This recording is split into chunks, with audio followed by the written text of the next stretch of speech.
Hello, dear listeners. Welcome to Golden Turnaround, your haven for soul-touching stories. No one in that dusty old West town could have imagined that a child's silence concealed something alive, poisonous, and forgotten right under everyone's nose. In a second, everything changed. The heir to the most powerful man in the region fell motionless to the floor of the mansion, while a simple maid on her knees trembled as she held in her palm a small black scorpion that she herself had just pulled from his ear. Outside, the wind carried dust down the main street. Inside, time seemed to have stopped. And then, in the midst of that chaos, the boy who was born deaf opened his mouth and called for his father. This is the story of a Western tycoon, accustomed to buying doctors, laws, and consciences, but unable to buy what mattered most, the health and future of his own son. It's the story of a simple woman, marked by the loss of a brother no one wanted to save, who one day decides to defy fear and touch where no doctor dared to look properly. On one side, an empire built on railroads, cattle, and money. On the other, calloused hands, simple faith, and a heart that refuses to accept that a child should be condemned to silence forever. When that maid removes a live scorpion from the boy's ear, she not only changes his destiny, but turns the tycoon's world upside down. How far is he willing to go to fix what he didn't see? And can a mother's love be born there, on that dust-stained wooden floor, between two people society swore to separate? If stories like this resonate with you, if you enjoy delving into plot twists, hidden truths, and second chances, subscribe to Golden Turnaround now, leave a like, and tell us which city you're listening to this story from. It's your presence that keeps this corner of emotion alive, night after night, story after story. Now imagine the scene.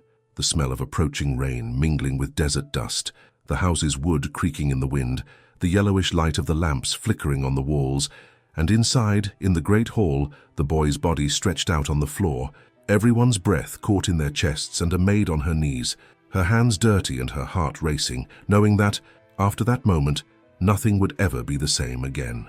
Have you ever stopped to think about what happens when something as small as a scorpion forever changes the destiny of an entire family? When one word, just one, breaks 10 years of silence and turns everything upside down? Today I'm going to tell you a story that took place in the heart of the American Old West, in a town where money bought everything except a cure. A story about a rich boy who never heard his own name, a powerful father who became a prisoner of his own impotence, and a humble maid who dared to do what no doctor could. Stay with me until the end, because what you're about to discover will leave you breathless and make you rethink the true value of courage.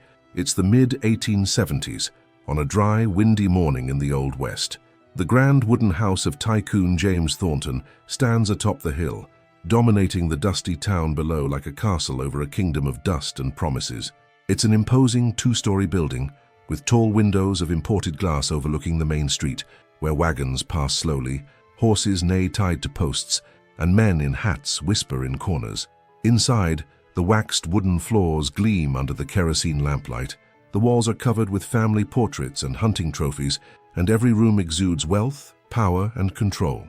It's the kind of place where even silence has weight, where every step echoes, where nothing happens without the permission of the man who rules.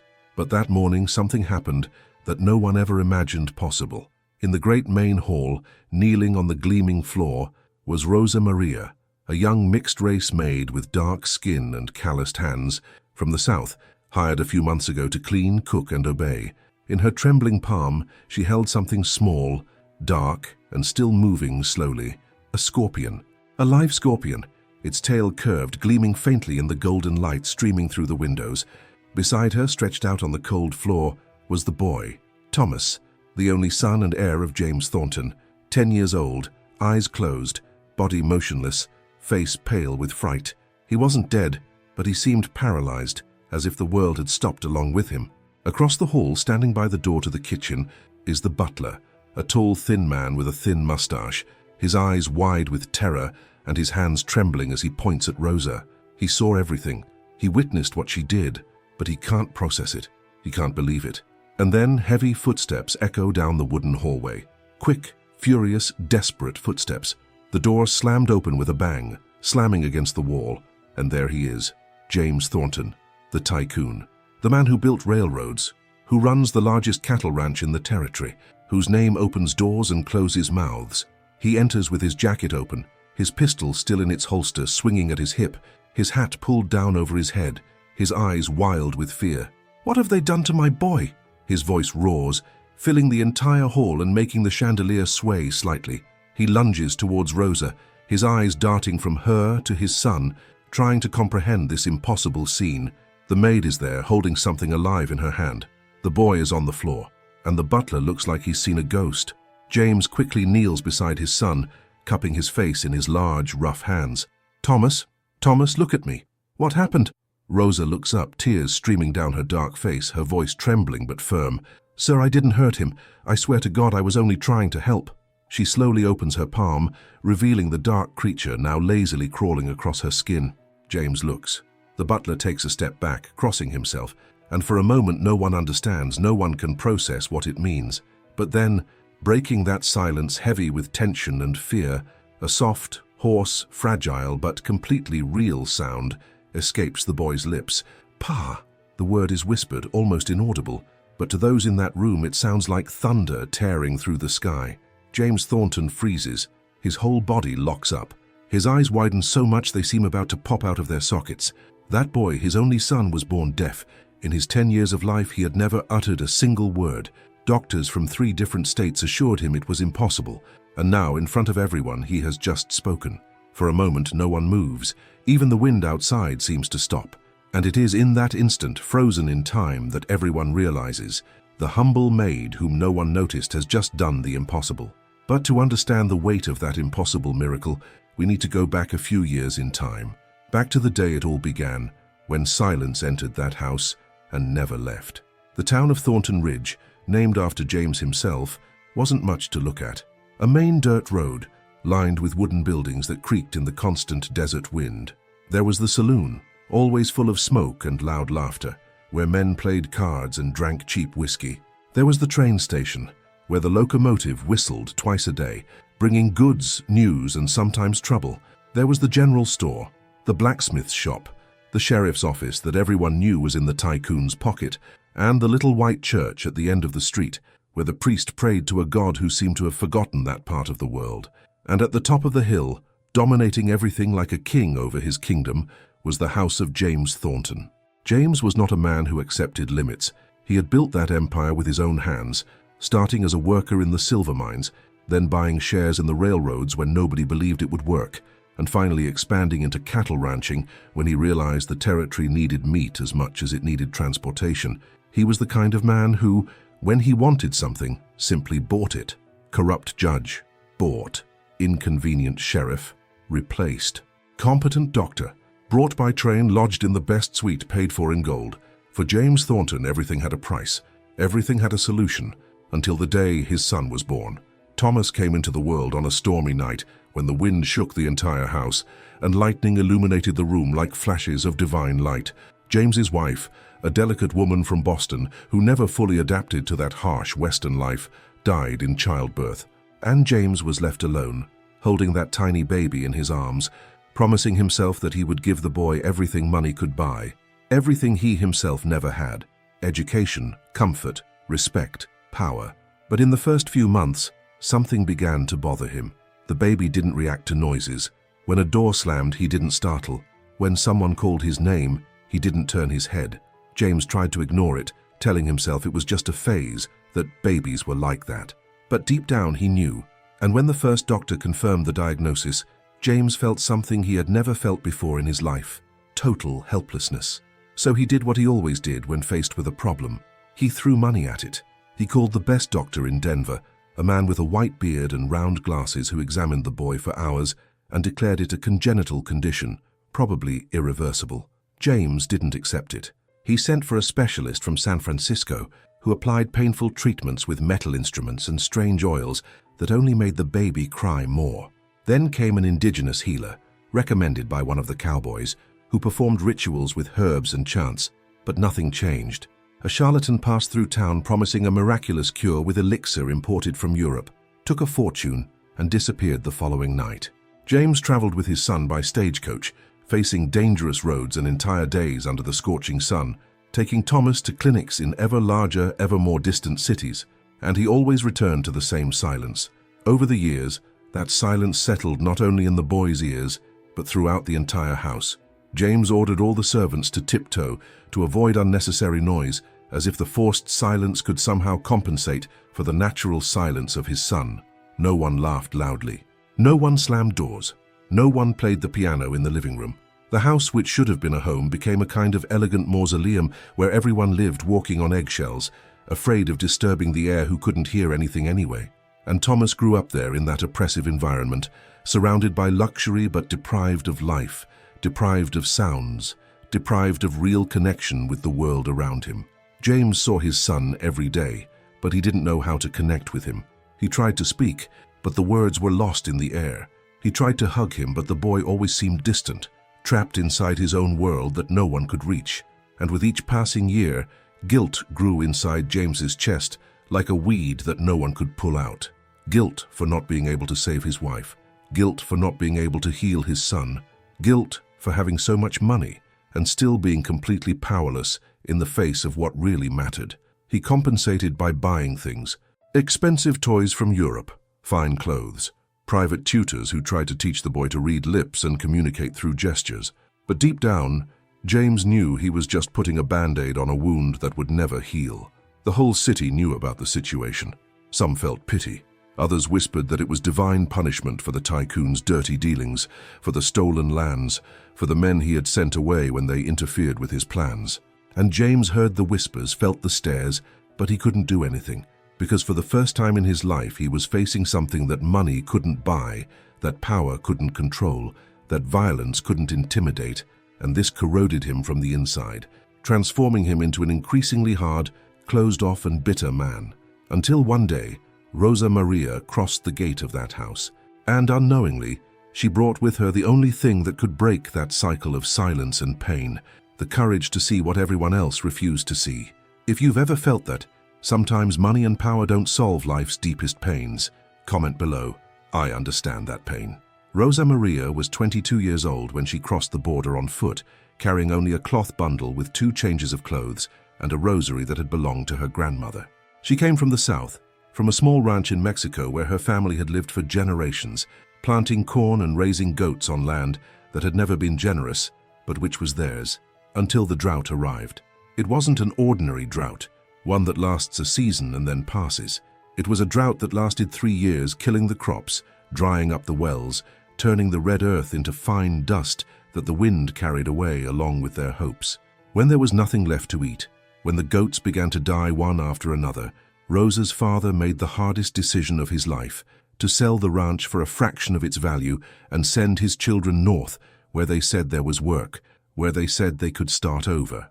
Rosa left with her mother and little brother Miguel, who was only 7 years old at the time. He was a tiny boy with big eyes and an easy smile, who loved chasing chickens and inventing stories about flying horses. The journey was long, dangerous, full of nights sleeping outdoors and days walking under the merciless sun. But they arrived. They arrived in a small border town where other Mexicans had already settled, working on American farms, accepting any job, any wage, because it was that or go back to starve to death. Rosa started working as a laundress. Her mother sewed clothes, and Miguel ran through the dirt streets playing with other children, bringing life to that arid and harsh place. It was during the second summer that the fever arrived. No one knew where it came from, but it spread quickly, mainly affecting the children of poor families living in canvas tents on the outskirts of the city. Miguel began to burn with fever one Thursday afternoon. Rosa remembers the exact day because it was the day the priest washed his clothes, and she was hanging white sheets on the clothesline when she heard the mother scream. When she ran inside the shack, she found Miguel lying on the thin mattress, trembling, his lips cracked, his eyes glazed. His mother was crying, wiping his forehead with wet cloths, praying softly. Rosa dropped everything and ran to the town doctor's office, a middle-aged man who practiced in a wooden building near the bank. She knocked on the door desperately, explained the situation and begged him to come see the boy. The doctor looked her up and down, saw her simple clothes, her dark skin, her heavy accent, and said coldly, "I don't treat outsiders. Go seek help from your own people." Rosa insisted, offered to pay, but he slammed the door in her face. She then ran to the priest's house, the same one whose clothes she washed every week. She knocked on the door, cried, begged him to intercede, to speak to the doctor, to at least pray for Miguel. The priest sighed, said he would pray, but didn't move from his chair. God takes care of everyone in his own time, he said, and closed the door as well. Rose rushed home heartbroken and empty-handed. In the following days, she tried everything. Herbal teas her mother knew, cold compresses, desperate prayers, but the fever wouldn't break. And then, on the fourth day, it collapsed. Michael stopped burning. He opened his eyes, and for a moment Rose thought it was a miracle, but when she called his name, he didn't react. When she clapped near his ear, nothing. Michael had survived the fever, but he had lost his hearing. And in a community where no one knew sign language, where survival depended on hearing orders and reacting quickly, that was a death sentence.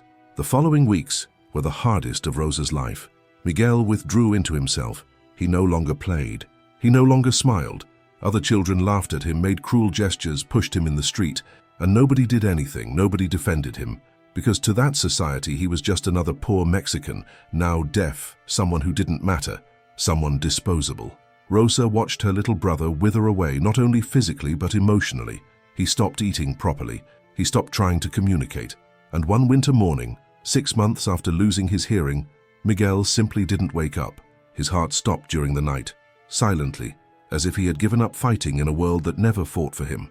Rosa held her brother's cold little body in her arms and made a promise right there, her voice choked with emotion and her heart broken. She promised that if someday, somewhere she found another forgotten child, another deaf child, another child treated as a burden, she wouldn't turn her face away. She wouldn't pretend not to see. She wouldn't accept indifference as an answer. Because Miguel deserved more, and every child like him deserved more. It was that promise that brought her to Thornton Ridge months later, when she heard that the tycoon's house needed a maid. She knew nothing about James Thornton beyond what everyone else knew, that he was rich, powerful, and feared. But when she knocked on the back door of that large house, and the butler greeted her with disdain, asking if she knew how to wash, cook, and be quiet, Rosa swallowed her pride and said yes. She accepted the meager salary. She accepted the cramped little room in the back. She accepted the harsh orders and the looks of superiority, because she needed the job, yes, but also because something inside her told her she was there for a greater reason. And when she saw Thomas for the first time, that blonde boy with blue eyes so different from Miguel, but with the same lost look, the same profound loneliness, she knew. She knew that that promise, that old pain, had guided her there for a reason. Rosa's first days in that house were spent in pure observation. She cleaned the rooms in silence, prepared meals without making a sound, washed clothes in the back, while the other servants whispered about her in the corners. "Another Mexican," they said. "She won't last a month." But Rosa didn't care. She had learned to swallow humiliations from a very young age. What really held her attention was the boy. Thomas spent hours alone in his room, arranging toy soldiers in perfect rows, or sitting on the porch looking at the dusty street below without really seeing anything. He wore expensive clothes, had imported toys scattered around his room, but his eyes were the saddest Rosa had ever seen, and she recognized that look. It was the same look Miguel had in his last months of life, the look of someone trapped in a world that doesn't understand him and doesn't try to understand him. It was in the second week that Rosa made a decision. She had a piece of wood left over from the firewood, and in the few free hours she had at night, she began to carve it with an old knife she had brought from home. It wasn't anything sophisticated, but little by little it took shape, a little horse, small, rustic, but made with care. When she finished, she left it on the threshold of Thomas's room, without saying anything, without expecting recognition. The next day, when she went to clean, the little horse was no longer there, and when she peeked into the room, she saw the toy next to the toy soldiers, as if it were part of the army. Thomas had kept it. In the following days, Rosa continued, a simple charcoal drawing on a piece of wrapping paper, showing a horse running free across the plain, a piece of molasses candy she had made herself, wrapped in a clean cloth, a crooked origami bird, folded from newspaper, small things, things that cost nothing, but that silently said, "I see you, you are not alone." And Thomas, little by little, began to respond. She would find the drawing hanging on the bedroom wall. The candy had been eaten, the paper carefully put away. The paper bird was on the windowsill as if it wanted to fly, and then something happened that changed everything. Rosa was carrying a basin of laundry down the hallway when she accidentally bumped into a small table, knocking over an empty vase which rolled across the floor with a clinking sound. She quickly bent down to pick it up, and when she looked up, Thomas was there, standing at the end of the hallway, watching. She expected him to leave, as he always did when he crossed paths with someone, but instead, he took a step forward, then another, and then slowly he raised his hand and made a shy gesture, pointing to her and then to his heart. Rosa understood immediately. It was a thank you, a silent but real thank you, and something inside her broke and rebuilt itself at the same time. From that day on, Rosa began to invent gestures, nothing formal, nothing taught by teachers, just honest attempts to create a bridge. She pointed to herself and moved her lips slowly. Rosa. She pointed to him, Thomas. She pointed to the sun, day, to the moon, night. And Thomas absorbed everything like a dry sponge absorbs water. He began to imitate her gestures, to create his own, to seek her gaze whenever he entered a room. And one day, while Rosa made an exaggerated gesture imitating a galloping horse, Thomas let out a laugh. It was a low, hoarse sound, as if he didn't quite know how to laugh, but it was a genuine laugh, the first in years. And the sound of that laugh echoed through the silent hallway of the house, like a small, forgotten miracle. But not everyone thought it was nice. The butler, a thin, stern man named William, stopped Rosa in the hallway the next day, blocking her path with his body. "Mr. Thornton doesn't like commotion," he said coldly. "The boy isn't to be stimulated, he's delicate. You're here to clean and cook, not to play." Rosa lowered her head, but something inside her refused to accept it. "He was just laughing, sir," she said softly. "I didn't do anything wrong." The butler narrowed his eyes. "You're new here. Learn your place before you lose it." And he walked away, leaving Rosa with a heavy heart, but her determination intact. Even so, she continued, only now with more care, more discretion. When the other servants weren't around, she would take Thomas to the back of the house, to the corral where the horses were kept. She would place him on top of the wooden fence and point to the animals, to the way they moved their hooves, kicked up dust, and swayed their manes in the wind. Thomas couldn't hear the sound of their hooves hitting the ground, but he could feel the vibration when he touched the wooden fence, and his eyes shone with something that had disappeared long ago: curiosity, life, hope. Rosa created a world of her own for him there, a world where he wasn't the broken boy, but just a boy discovering new things. And in those stolen moments, away from judgmental eyes, Thomas truly smiled. If you've ever defied the rules to give someone a little piece of joy that the world tried to deny them, it was on a sweltering afternoon, when the sun beat down so strongly that even the horses stood still in the shade of the stable, that Rosa noticed something different. She was hanging clothes on the clothesline in the back, fastening sheets with wooden clothespins, when she saw Thomas sitting alone near the wooden drinking trough where the horses drank water. He wasn't playing. He wasn't watching the animals. His head was tilted to the side, his right hand pressing against his ear, his face contorted in a grimace of discomfort. Rosa stopped what she was doing, wiped her hands on her apron, and watched for a moment. And then she realized it wasn't the first time. In recent weeks, she had noticed that gesture repeating itself. Thomas touching his ear, squeezing it, scratching it, shaking his head as if trying to expel something that bothered him.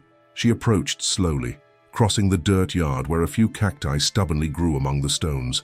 Thomas looked up when he felt her shadow approaching, and Rosa saw something in his eyes that startled her. Pain. Real pain. It wasn't just discomfort. It was something that was hurting. She knelt beside him, gently gesturing with her hands, asking if he was all right. He hesitated, but then nodded no, bringing his hand to his ear again, and making a face that clearly said, "It hurts." Rosa's heart tightened. She gestured for permission to look, and Thomas, after a moment's hesitation, tilted his head toward her. The afternoon sunlight was strong, almost brutal, and when Rosa turned the boy's face slightly, bringing his ear into the direct light, she saw it. Deep in the ear canal, there was something dark. It wasn't just shadow or accumulated wax. It was something different, something that shone slightly as if it had its own texture, a moist surface, and when the sun hit it at a certain angle, Rosa swore she saw that thing move. A small movement, almost imperceptible, but it was there, alive. She stepped back slowly, her stomach churning. This wasn't normal, this shouldn't be there. And if it had been there for years, since the boy was born or soon after, how had no doctor seen it? How had none of the expensive specialist James Thornton paid noticed something so obvious? Rosa's mind raced. She needed to tell someone. She needed to call a doctor. This could be dangerous. You could be causing the deafness. He could be hurting the boy more each day that passed. She stood up quickly, gesturing to Thomas that she would be right back, that she was going to get help. But the moment he understood what she meant, his face changed completely. His eyes widened in pure terror. He shook his head forcefully, so forcefully that his whole body shook with it. He jumped up, grabbing her arms with his two small trembling hands, and then he began to gesture. Desperate, rapid gestures, full of panic. He pointed to himself, then made the gesture of someone holding something sharp, cutting. He made the gesture of blood dripping. He pointed to his open mouth, imitating a silent scream of pain. He pointed to the hands of invisible people, holding him forcefully. Rosa understood immediately. She understood what those years of treatments had done to that boy. The stagecoach journeys to larger cities, the cold consulting rooms, the doctors who explained nothing, who treated a deaf child as if he couldn't feel fear or pain, the rusty syringes, the bloodletting that doctors of the time believed cured everything, the cold metal instruments shoved into his ears mercilessly, carelessly, just to test and record results in thick notebooks, and worst of all, the hands that held him forcefully when he tried to break free, when he tried to scream, when he silently begged them to stop. For Thomas, a doctor didn't mean healing. It meant torture. It meant being held down on a dirty stretcher, while men in white coats poked, pricked, and tested him, never looking him in the eye, never asking if it hurt, never stopping when he cried. It meant being treated like a problem to be solved, not like a child to be cared for. And Rosa, looking at that 10-year-old boy trembling with fear in front of her, tears beginning to stream down his face, understood that he wasn't just asking not to call a doctor. He was begging. He was saying he'd rather endure the pain, he'd rather remain deaf, he'd rather do anything than go back to that hell. She pulled Thomas into a hug, feeling his little body tremble against hers. The sun continued to beat down. The wind carried dust across the plain. And there, in that dusty backyard of the Old West, Rosa made a decision that would change everything. If doctors only brought pain, if the system that was supposed to heal only hurt, then perhaps it was time for someone to try another way. A simple way.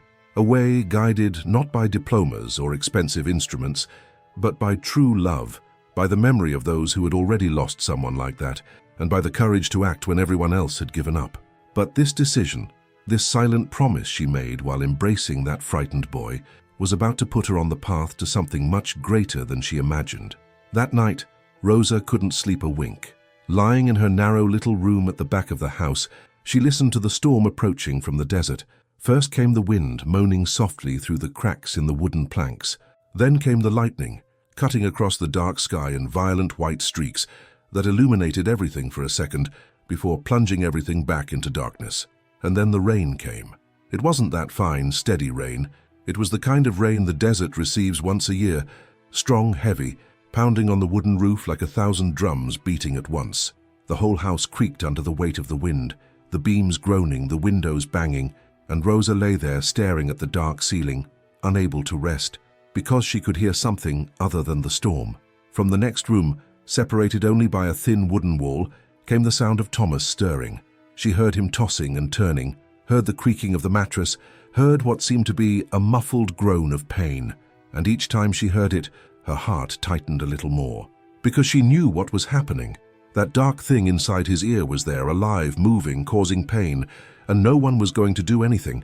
No one was going to help. The doctors had already tried and failed. The father was blinded by his own frustration, and the boy was alone, suffering in silence as Miguel had suffered. Rosa sat on the bed, hugging her knees, listening to the rain hammering against the roof. She closed her eyes and prayed. It wasn't a beautiful prayer, with fancy words or elaborate rituals. It was just the desperate plea of someone who didn't know if she was right, but who couldn't stay still. Virgin Mary, Mother of all who suffer, if this is madness, forgive me. But if this boy needs me, if Miguel sent me here for this, give me courage. Guide my hands. Don't let me hurt him.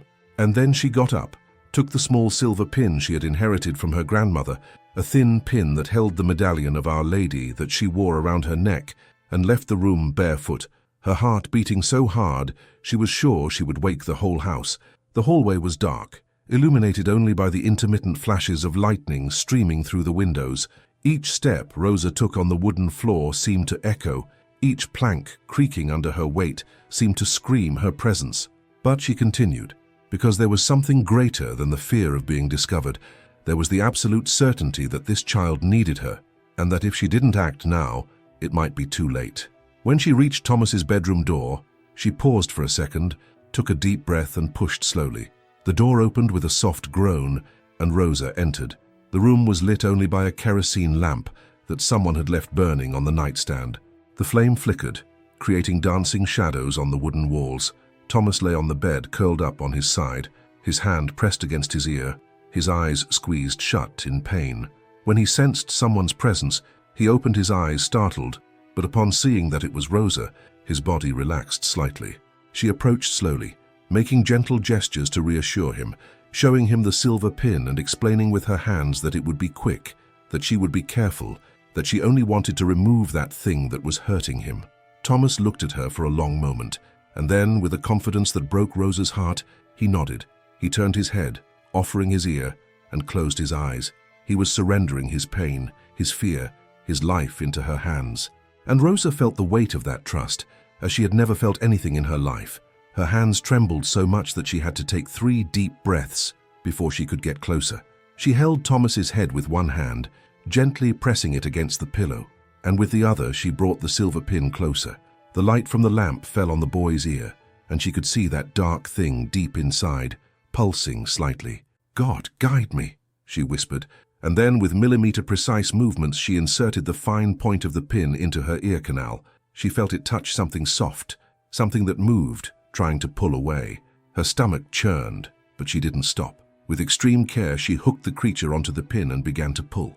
For a moment, nothing happened, and then, slowly, something began to slide out. Rosa held her breath, and when it finally came out completely, she almost dropped the stun pin. It was a scorpion, small, young, black, with a curved tail and pincers moving slowly. It was alive.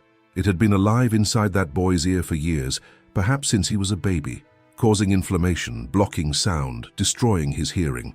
Rosa quickly threw the creature into the cloth she had brought, wrapping and tightening it. Her hands trembled violently now, and she looked at Thomas with tears in her eyes. The boy's eyes were wide open, his whole body frozen, and then he blinked. He turned his head slowly toward the window, where the rain beat hard against the glass, and for the first time in 10 years, Thomas heard. He heard the sound of the rain, the steady drumming on the roof, the distant thunder roaring across the plain, the wind whistling through the cracks, the creaking of the house under the storm. His hands went to his ears, touching them as if he couldn't believe it, his eyes wide with utter shock. Rosa held her breath, tears streaming freely down her face. And then Thomas opened his mouth. A sound came out, hoarse, broken, as if his voice had never been used before. Rosa, her name. The first word he ever spoke was her name. Rosa covered her mouth with her hands, sobbing. And Thomas, still processing that avalanche of new sounds flooding his ears for the first time, turned toward the hallway and whispered, his voice trembling, "Pa, father." He was calling for his father, and in that moment, in the darkness of that stormy night in the Old West, a miracle was born. But what would come next no one was prepared to face. If you have ever witnessed or lived through a moment when God acts in unexpected ways, the sound of that word, "Pa," echoed down the hallway like a gunshot, breaking the silence of the night. And it was heard by the butler sleeping in the downstairs room, heard by James Thornton, who was in his office reviewing contracts by lamplight, unable to sleep as usual. The voice was weak, trembling, but it was a voice coming from the room of the son who had never spoken. James dropped his pen, jumped up so quickly that his chair tipped backward, and ran. He ran through the dark hallways, up the stairs 2 steps at a time, his heart racing, not knowing if he was hearing correctly, if he was dreaming, if he was going mad. When she flung open the door to Thomas's room, the scene she found chilled her blood. Rosa was kneeling beside the bed, her hands still trembling, a dirty cloth on the floor next to her. Thomas was sitting on the bed, his hands over his ears, his eyes wide, his mouth slightly open. And the butler William, who had arrived seconds before, stood by the door, his face pale with shock. James burst in like a hurricane, grabbing Rosa by the arm and pulling her away from his son. "What have you done?" His voice came out as a roar. "What have you done to my boy?" "Sir, I can explain," Rosa tried to say, attempting to break free. There was something in his ear, a scorpion. "I took it out. A scorpion?" James looked at her as if she had gone mad. "Did you stick something in my son's ear? Did you touch him without permission? He couldn't finish. The anger, the fear, years of frustration exploded all at once. He turned to the butler. "Arrest this woman, now, in the basement. Don't let anyone near her until I decide what to do." "No, sir, please," Rosa cried, struggling against the butler's hands that gripped her. "Look at him. Look at your son. He can hear now. He spoke. He called for you." But James wasn't listening. I was blinded by terror, by rage, by a toxic mix of emotions I couldn't process. He saw the dirty cloth on the floor, thought of witchcraft, of poisons, of all the stories he'd heard about women performing strange rituals, and as Rosa was dragged out of the room, her screams echoing down the hallway, James turned to his son, falling to his knees beside the bed. "It's okay, Thomas. Daddy's here. I'll take you to a real doctor. I'll fix this." And then Thomas looked directly at him and said in a hoarse but real voice, "Dad, Dad, Rosa, helped." James froze.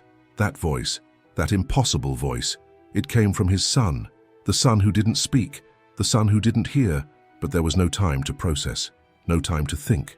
He picked Thomas up, wrapped him in a blanket, and ran down the stairs. 15 minutes later, a carriage was ready, horses nervous in the still falling rain.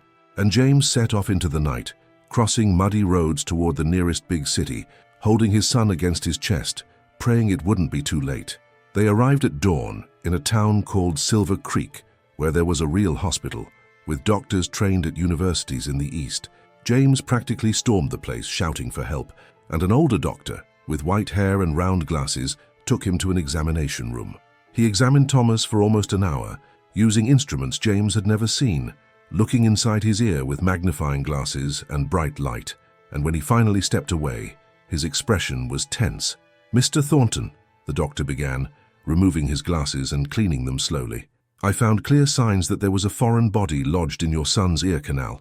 For years, there are scars, old inflammation, even traces of venom. Poison?" James stood up.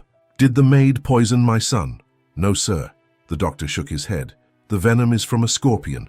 It seems the creature was inside, alive, since he was very small, causing chronic inflammation that blocked his hearing. And from what I'm seeing," he hesitated, "someone removed it recently. Carefully, I might add. Whoever did it saved your son." James sat down slowly, processing. "But the other doctors? I've taken my son to the best specialists for years. How come nobody saw it?" The doctor sighed deeply. "Mr. Thornton, I need to show you something." He went to a file, pulled out a thick folder with the name Thomas Thornton written on the cover, and began to leaf through it. He stopped at a few pages, pointing to notes in the margins. "See here, report from 1867, Dr. Harrison. Possible foreign body not investigated. And here, 1868, Dr. Müller. Suspected physical obstruction requires invasive examination. Patient is a source of stable income. It is advisable to maintain the diagnosis of congenital deafness." James's world stopped. He read those words 3 times, 4 times, unable to process them. They knew. Apparently some suspected it. Yes, the doctor carefully closed the file. And they chose not to investigate further, because as long as the diagnosis remained incurable, you would continue paying. Expensive consultations, experimental treatments, donations to clinics. Mr. Thornton, your son was kept sick to feed a corrupt system. James Thornton, the man who bought sheriffs and judges, the tycoon who had never bowed to anyone, felt his legs give way. He gripped the table, his breath caught, his vision blurred. For years he had financed his own son's suffering. And a Mexican maid with a silver pin and a courageous heart had done in one night what greedy doctors had refused to do in a decade. The return journey was silent. Thomas slept in his father's lap, exhausted but smiling slightly, hearing for the first time the sound of horses' hooves on the road, and James looked out the carriage window, burdened by a guilt so profound it threatened to crush him.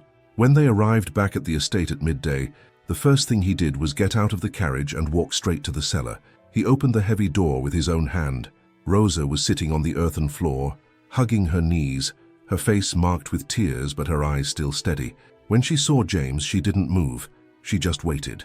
"Stand up," he said, his voice hoarse and broken. Rosa obeyed slowly. James looked at her, at the woman he had treated like nothing, and for the first time in his life, a man like James Thornton lowered his head. "I was wrong. You saved my son, and I treated you like a criminal."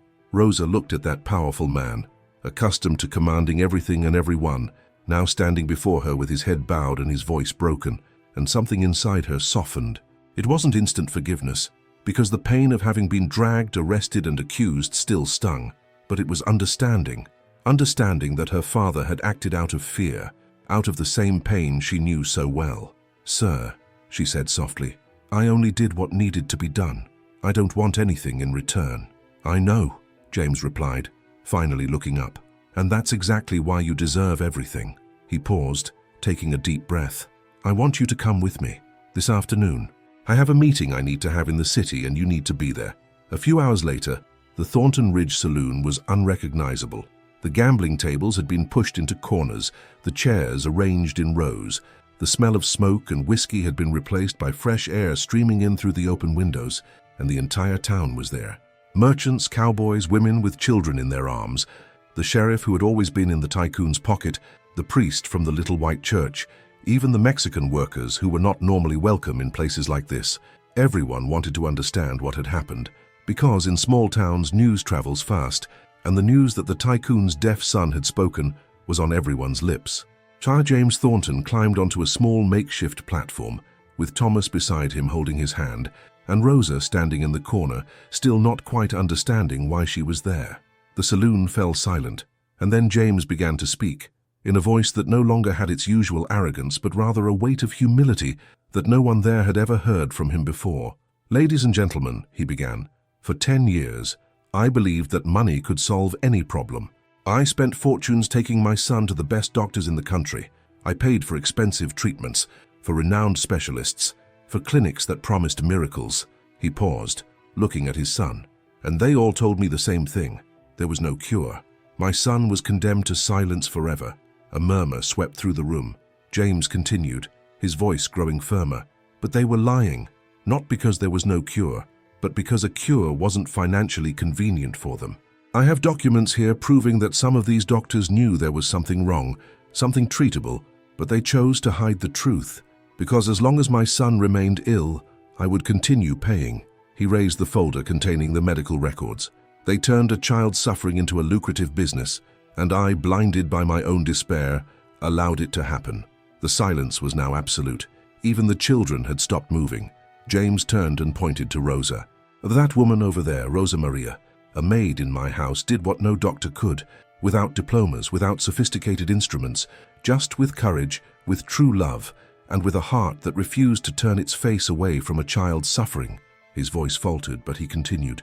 "She removed a scorpion that had been lodged in my son's ear since he was a baby, and because of that, she gave me back not only his hearing, but the chance to know my own son's voice." Rosa felt her cheeks burn as all eyes turned to her. But James wasn't finished. "Therefore, I announce today the creation of the Thornton Care Home, dedicated to offering free treatment to all children with hearing problems or any other condition that their families cannot afford. It doesn't matter where they come from. It doesn't matter the color of their skin. It doesn't matter if they speak English or Spanish. And the person responsible for ensuring that this home operates with humanity, with real care, not just cold medicine, will be Mrs. Rosa María." He looked directly at her. "If she accepts." The saloon erupted in murmurs, some of approval, others of shock. But Rosa couldn't process it. She, a Mexican maid in charge of a project like this. James stepped down from the platform and walked over to her. "You taught me something I'd forgotten," he said softly, just loud enough for her to hear. "That true power isn't in money, but in compassion. Please accept it, not for me. For all the children like Thomas, like your brother Miguel." Rosa felt tears welling up in her eyes, and then, with a choked but firm voice, she said, "I accept. For Miguel, and for all the children who deserve to be seen." The months that followed transformed everything. The care home was built in a new building next to the church, with clean rooms, large windows, and a garden where the children could play.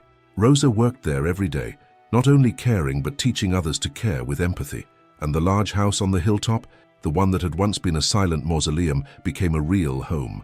Thomas now ran around the yard, stopping to listen to the sound of horses' hooves on the road, the church bell ringing at noon, even the distant gunshots of cowboys practicing in the field. Each sound was a new miracle for him, and Rosa was no longer just the maid. James would seat her at the table during meals, He would ask her opinion on household decisions, and when Thomas, on a sunny afternoon, ran to her and shouted, "Mother Rosa," James didn't correct him. He just smiled, because he knew that this woman had become more than an employee. She was family, the family he and his son had chosen not by blood, but by true love and deep gratitude. Because in the end, in that forgotten corner of the American Old West where dust covered everything and the sun burned mercilessly, a miracle happened. It wasn't just removing a scorpion from a child's ear. The real miracle was removing the poison from the heart of a man who thought he could buy everything, and teaching him that the most valuable things in life, love, courage, redemption, are priceless. If this story reminded you that sometimes the greatest miracles happen in the most unlikely hands, you know, when I started telling you this story about the Old West, I didn't know if you'd stick around until now, but you did, and that means something special. It means you understand that some stories go beyond entertainment. They touch on profound truths about courage, redemption, and the transformative power of a heart that refuses to accept injustice. If this story moved you, if it made you reflect on how often we misjudge, or on how sometimes the humblest hands carry the greatest miracles, leave a like below. This like helps me continue bringing stories like this, stories that warm the heart and make us believe that there is still kindness and second chances in this world. And if you're not yet subscribed to Golden Turnaround, subscribe now and turn on notifications. Every week I bring you a new story from the Old West, Europe, places and times where human drama mixes with plot twists that will keep you hooked from beginning to end. These are stories of overcoming adversity, unlikely love, delayed justice, and miracles that happen when we least expect them. Before you go, leave a comment saying, "I believe in the power of true love." I want to know that you made it this far, that this journey meant something to you. I love reading every message, every story you share with me behind the scenes of this channel. And look, there's a video right here that I know you're going to love. It's another story of courage, injustice, and redemption, one of those you can't pause. Click there and stay with me, because our conversation is just beginning. See you in the next video.